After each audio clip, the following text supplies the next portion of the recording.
Bonjour peuple congolais, ça dépend à heure où vous allez kolanangai. Ngaïndi Olamino Christian Bolabia Mamba peuple Mokozi, peuple souverain, combattant, résistant, révolutionnaire. PNI. PNI est ali politicien non institutionnel. Politicien non institutionnel est ali politicien oyo, azali en dehors ya bâtiment. Il peut être, n'est-ce pas, activiste politique comme politicien attitré, sauf que ce dernier, donc, il n'est plus dans les bâtiments et qu'il a retrouvé ses esprits pour défendre clairement son pays. Et donc, il n'est plus donc, au service de quiconque aurait, n'est-ce pas, détenu le pouvoir entre ses mains. Donc, c'est-à-dire, ce faisant, nous sommes venus aujourd'hui pour parler de problèmes politiques, politiciennes du pays. En l'occurrence, nous évoquons la situation politique du régime Tutsi Power, aujourd'hui représenté par Félix Antoine Tshilombo. Félix Antoine Tshilombo fait partie intégrante du Tutsi Power, autrement.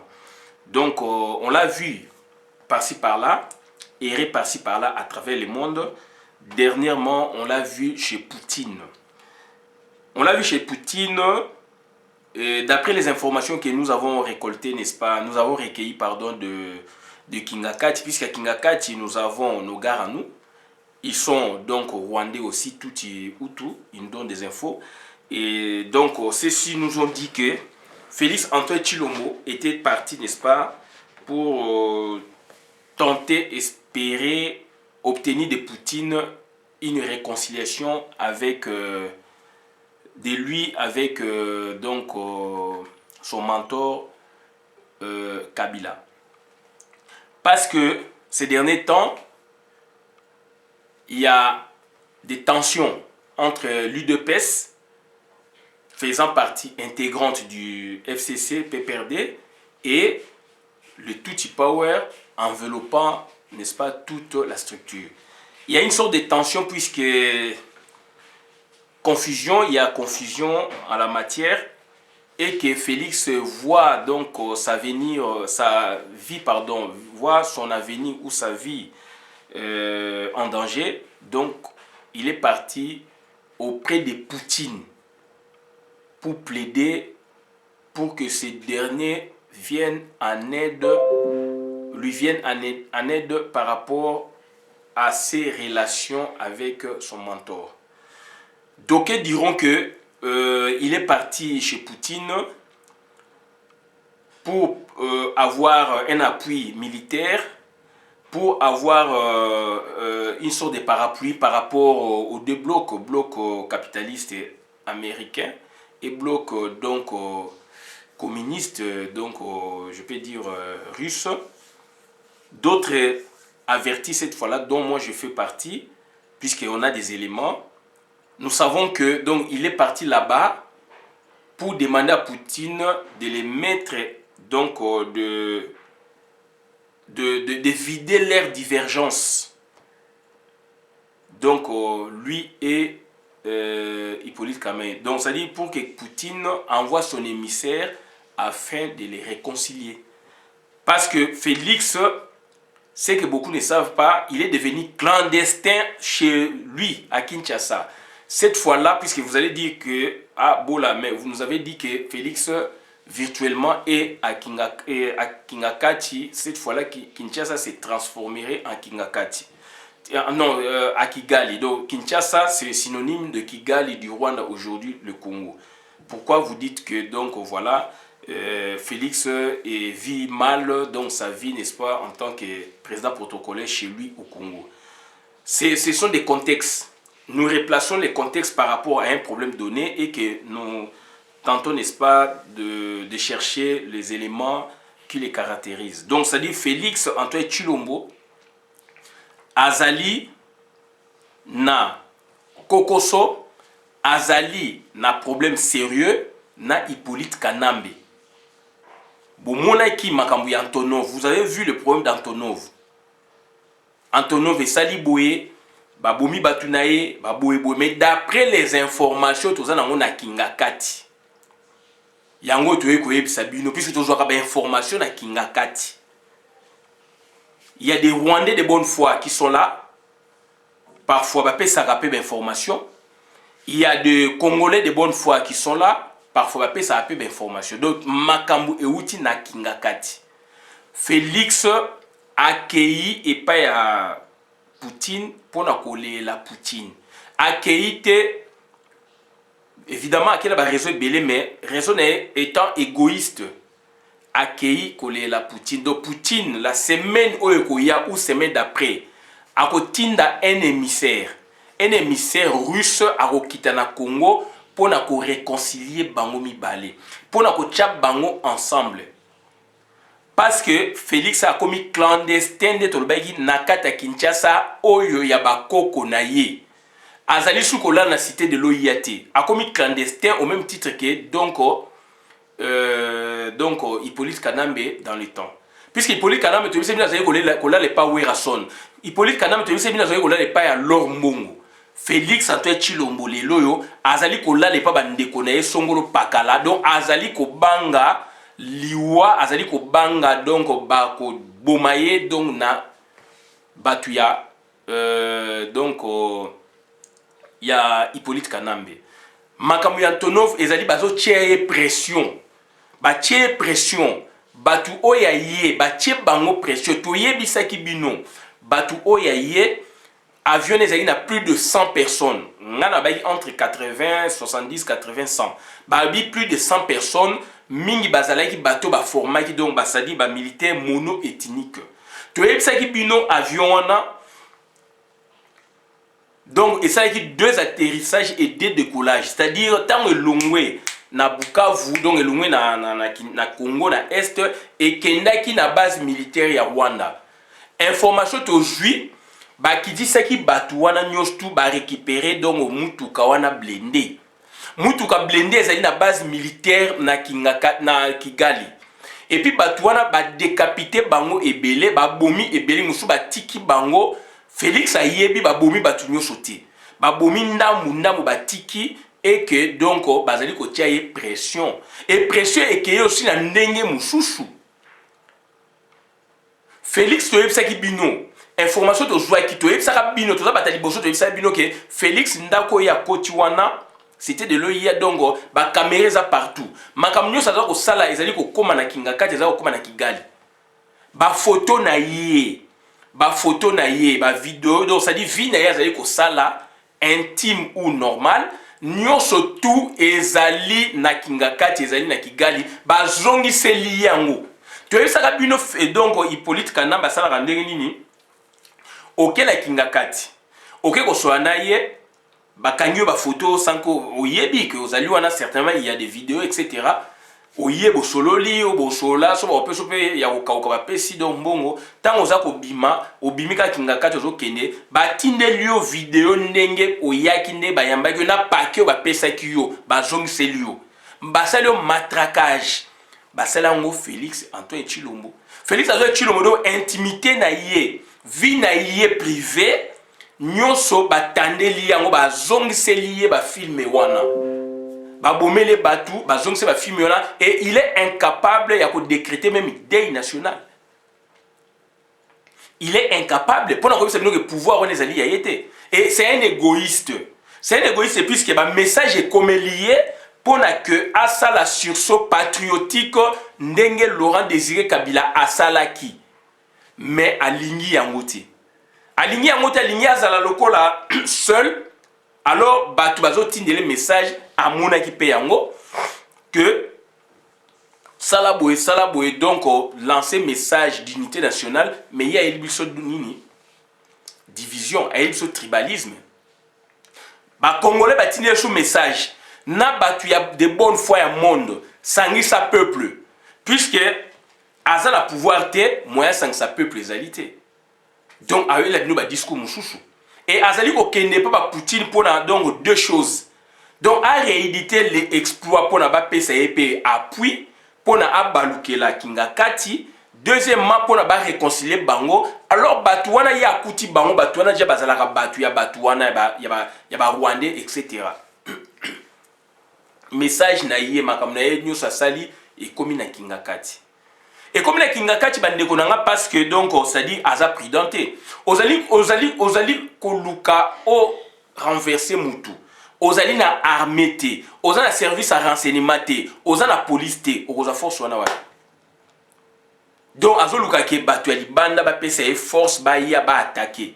Oui, ça peut se faire, mais sauf que bato wana mingi ye mutu a construit bango, mentor no mutu a construit bango. Makambo yo oye koloba kuna nyonso ezongeli yango biso toyebi yango. Tozali koloba makambo bandeko na ngai ezali tozali contre Félix te, tozali koloba makambo sembo ndenge makambo ezali ndenge pe makambo ekoki kozala. Ba américain ba peso pouvoir au balusi mo Congo okeye pa ba russe. Ndeko na ngai ozali koluka nini?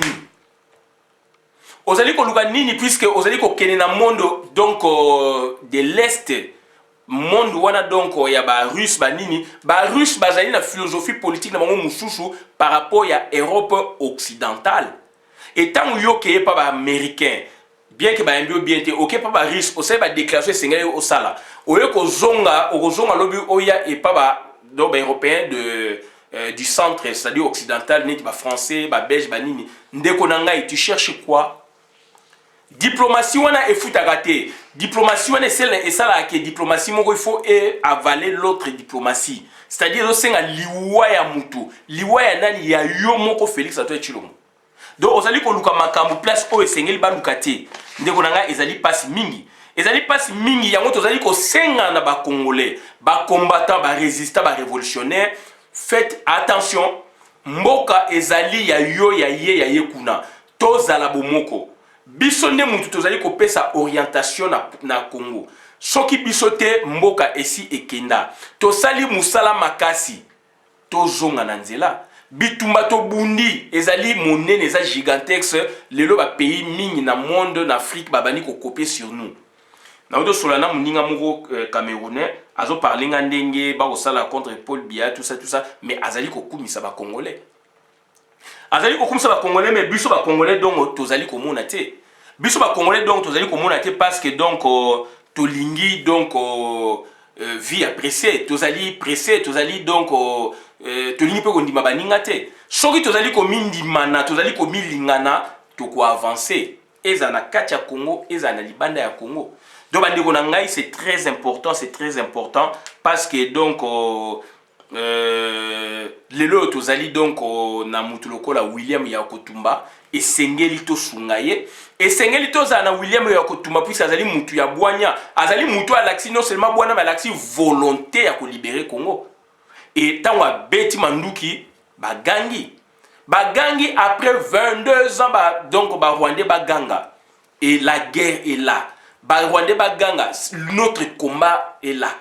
Donc ba komi na suka pour na to bimisa bango libanda. Ba komi na suka to bimisa bango libanda puisque Roubewa donc ministre ya décentralisation et réforme institutionnelle est Rwandais donc nakati ya Congo. Ministre nakati ya Congo. Yem tazali chef d'état-major, yem tazali ministre de défense nakati ya Congo. Et Roubewa azali ko sala ba réunion donc na Gombe. Na Gombe kuna donc epa na ye donc ezali permis la primature, azana double parcelle à Joana bandako ya l'état. Donc azana double parcelle à Joana permis la primature. Azali ko sala réunion ndako wana ye ekenda tina fleuve. Ba canon rapide ezali kuna. Ba bo hélicoptère pesa la kawana. Soki ba soda bazali na mai na cesse toye bisabino ça fait 7 ans. Ba bateau bo moni le long ya fleuve côté on a tout ezali donc ba caserne militaire. Toye bisabino yango. Donc ça dit soki ngindi pa Roubewa kokota canon rapide à ke Brazzaville. Ake ko senga Asie na Brazzaville. Puisque azali Rwanda za Congolais ti. Ezali ka ko dépendre na yo Congolais pour na ke makambo changer. Lelo bazo linga bazwa minembwe, bazwa des territoires. Réunion azali ko sala makuna. Et puis azali ko yebisa bango il faut donc bazwa bamboka wana. Bakozwa yango te puisque bandeko na biso dongo sadi batelemi. Bandeko na biso toza ko pesa ngo makasi, tozo pesa ngo bolingo. Et jamais to ndimelo ko wana. Jamais to linga eloko wana. Donc bandeko na ngai tozali ko senga na bino. Tozala bomoko, tozala ensemble. Toyebisa bino mbongo ba pesa ka ba corrompaka ba politicien na ba activiste politique. Ils ont travaillé, ils ont envoûté. Il y a toute une cellule de travail et envoûtement. Comme on a eu il y a des Indiens dans le des Pakistanais. Donc c'est-à-dire il y a des des Tutsis, des Hutus, des Congolais, des fétichés d'Abouebo. Donc, c'est-à-dire, bah, c'est toute une cellule. Bazali ko envoûté. Yo na mbongo bazo kotina na voie d'ambassade pour nos joyango. Et yango no moni donc, c'est-à-dire, vient na Guy Lumumba yebsanga depuis 2007-8. Aïsinga Christian, tant de choses n'habitent aux années, sauf que yo ça l'activisme, là, ça politique, politicienne. Mais, boulot les amis moko, et puis faire attention, na voix au Yolandi, ceux qui ont eu mbongo, il y a pouvoir, mbongo les a travailler, mbongo les a envoûter, okomona ngenge na yo esili, okomona travail na yo esili. Donc bandeko na ngai ezali donc compliqué et donc lelo Hippolyte Kanambe azali président à Longete azali. Donc na année Kalev alongwa te azali. Donc c'est-à-dire c'est une situation où ezali ko démérer Léon na Congo. Félix Azana yebiango azane loko moko te, il contrôle rien, il dirige rien. Mais aligné ko gouverner sans année, sans police, sans armée, au diriger ndenge. So ba tikelo ka finance, tu ne diriges pas.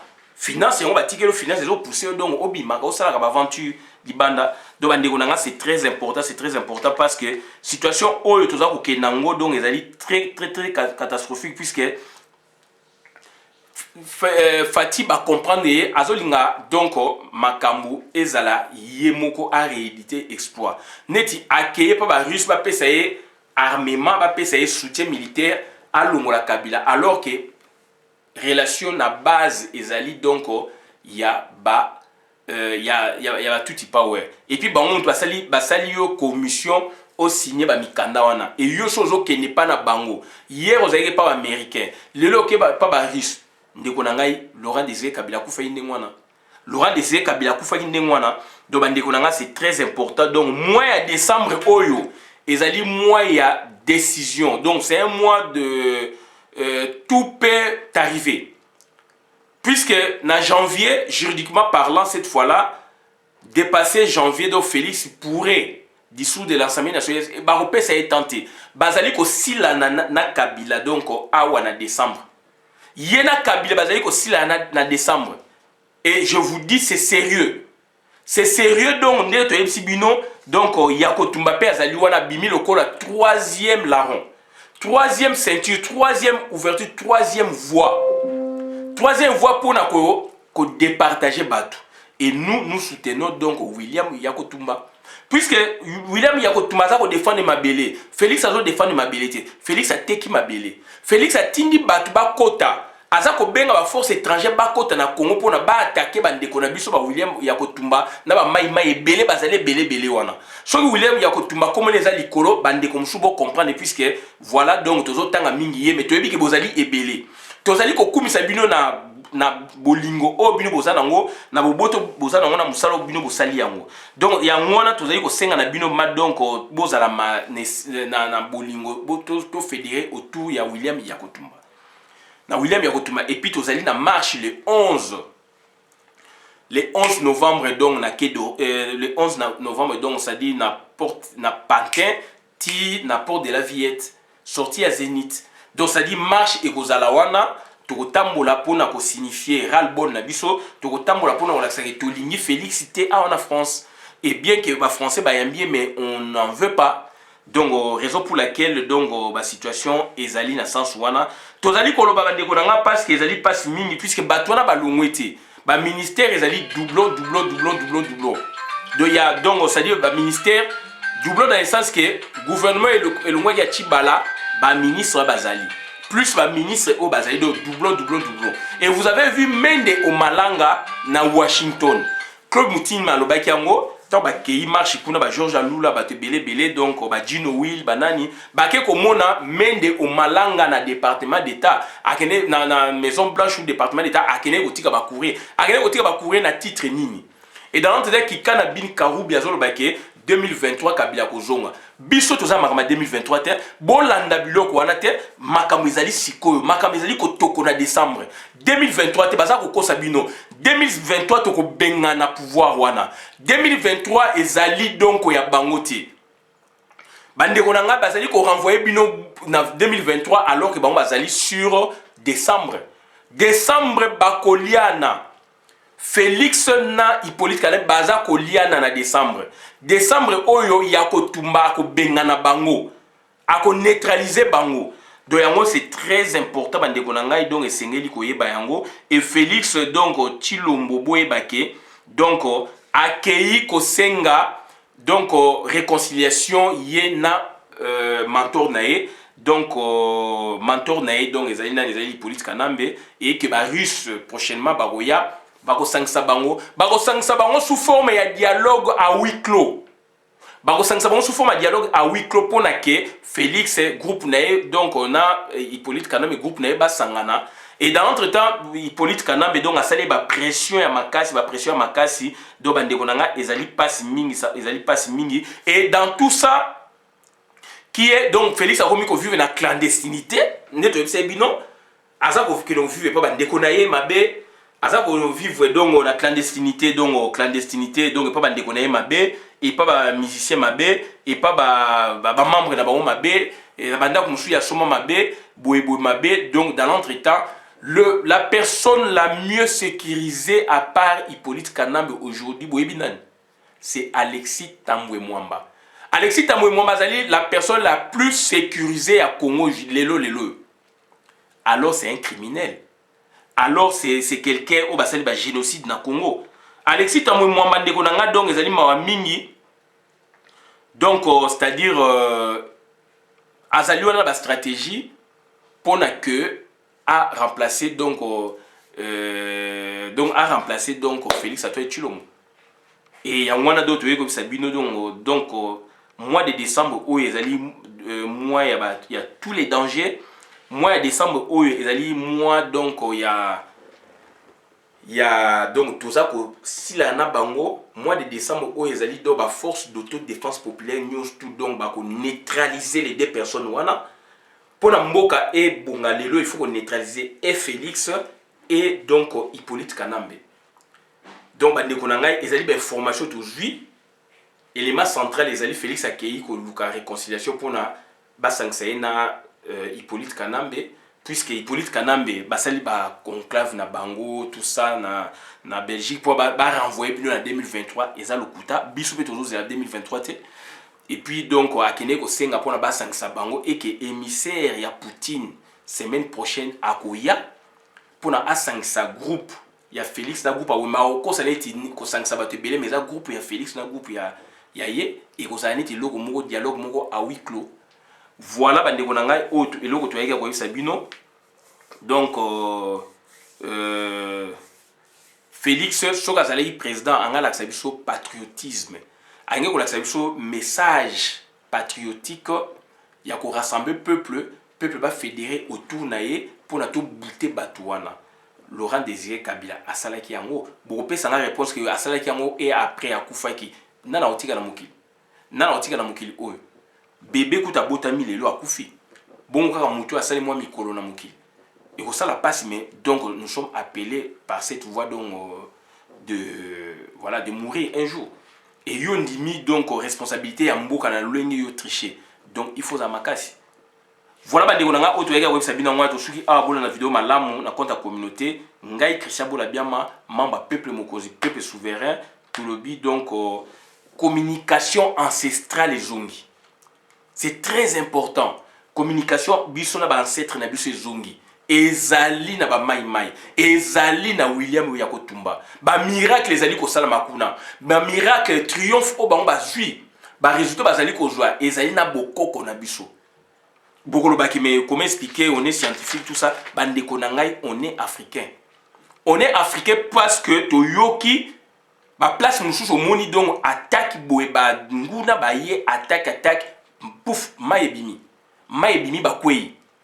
Donc, place Moussou Mbou les obètes, place Moussou Mbou les obètes, tout le monde a Congo. On évoque la pluie. Tout le monde a Kinshasa, na Bamboka, na Biso, Bato, Bazali, na Donwana, na Kisuana, donc na puissance sur la évoque Kamboula. Boza na fait tikuna na village na Biso, bo bengi si bangote mutuwana mfumu abwake li bino mbula. Abwaki mbula côté na bino. Côté mbula ezate. Donc il faut vous calmer. Pour la bossa la fête, na bino malam boye, bo pesier ba soso, bo pesier mansangana ya nsamba, etc. Donc ba yako tumba, communication ancestrale ezali. Donc ça dit très d'union avec les ancêtres et ça makasi. Donc yango to sepel makasi, donc communication ancestrale ezongi. Ezongi yango moni triomphe et salami ba miracle ezali ko salama kuna plus de 1000 morts. Rwandais, Burundais, Ougandais, Tanzaniens, Érythréens, plus de 1000 mots. Baza ko comprendre d'été. Baza ko comprendre d'été ne ba ozala ba okanga ba ko ambino ne ba ozala surpris na ba piège. Ezali grâce ya communication ancestrale. Bande ko na ngai do boye bake eloko wana force na elakisami donc on a terrain koto kuna et donc yango ba yebisi biso photo relever donc to relayer donc au message yango to singa ba nyonso to landa ligne droite oyo ndeko fungola biso. Félix n'a pas de pouvoir. Félix va tenir un message pour un message moko patriotique et sans sabato il y a un tribalisme donc c'est un égoïste égocentrique même à botte le loko Isaïe a été donc ça dit le lo accueilli par Poutine pour la singa ke ba zong sa relation à bien na nani dans l'entretemps azako mécanique ba aider à Longola donc Hippolyte Kanambe alors qu'il n'a pas d'armée, il n'a pas de renseignement, il n'a pas de police, il n'a que la monnaie, il n'a que l'argent. Batikeli à moi ça va voyager partout et il va voyager un peu va constituer un dossier pour la quoi essayer. Bazo quoi essayer sur le plan juridique, sur le plan diplomatique, sur le plan militaire. Donc Félix donc tout se bascule dans le mois de décembre. Mois de décembre de tous les enjeux. Et là, il faut tous na bolingo, il faut tout travailler ensemble pour n'amboka et kene liboso. Oh, tu vois qu'il y a sabina ngwana tout ce qui a au bola na vidéo madame na compte communauté ngai Christian Bola biama membre peuple mokonzi peuple souverain combattant résistant révolutionnaire. Information oyo yemisien russe akoya pona asala banini e wuti na kingakati. Donc bakoya po ba réconcilier batumi bale wana. Mais ba message oyo ba tindeli Félix pour que donc message patriotique Laurent Désiré Kabila Sala qui Félix Alignan. C'est un égoïste. Merci.